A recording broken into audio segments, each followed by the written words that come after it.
महाराष्ट्र के नक्शे पर एक छोटा सा शहर झांसी एक महान वीरांगना रानी लक्ष्मीबाई के नाम से आज भी मशहूर है। रानी लक्ष्मीबाई का जन्म सन 1828 में काशी स्थित एक महाराष्ट्रीयन ब्राह्मण परिवार में हुआ था। वो अपने पिता श्री मोरोपंत तांबे और माता भागीरथी बाई की इकलौती संतान थी। उनका नाम मणिकर्णिका रखा गया, लेकिन प्यार से लोग उन्हें मनु कहकर बुलाते थे।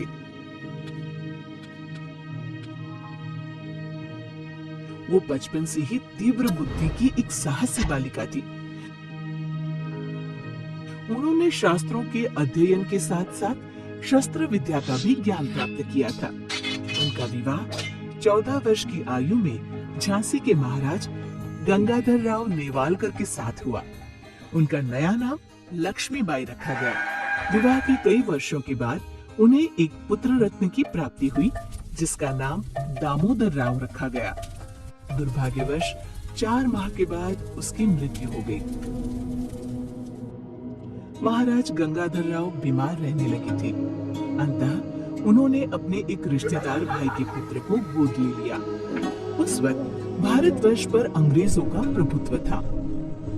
भारत का गवर्नर जनरल लॉर्ड डलहौजी था।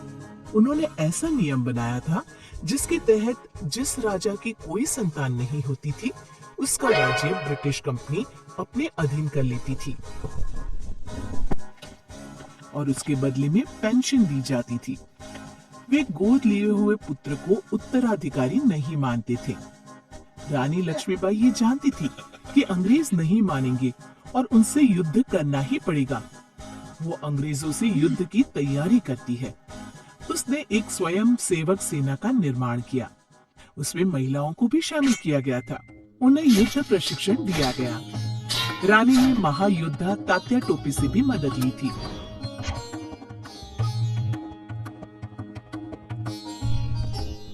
रानी लक्ष्मीबाई ने अपनी सेना के सामने कहा, झांसी हमारी है, मैं इसे अंग्रेजों को कभी नहीं दूंगी। हम उनका डटकर मुकाबला करेंगे। जब तक शरीर में जान रहेगी हम लड़ते रहेंगे। अंग्रेजों ने झांसी पर कब्जा करने के लिए आक्रमण कर दिया। अपने पुत्र को पीठ पर बांधकर रानी घोड़े पर सवार हुई। वो वीरांगना एक वीर मर्द योद्धा की तरह घोड़े पर सवार होकर अंग्रेजों से लड़ने के लिए युद्ध के मैदान में पहुंच गई। उसके हाथ में चमकती तलवार मानो अंग्रेजों की खून की प्यासी थी। अंग्रेज लेफ्टिनेंट वॉकर अपने घोड़े पर सवार होकर रानी के सामने पहुंच गया। रानी की आंखों में सियाने की तरह चमक थी। वॉकर ने उसे चेतावनी दी,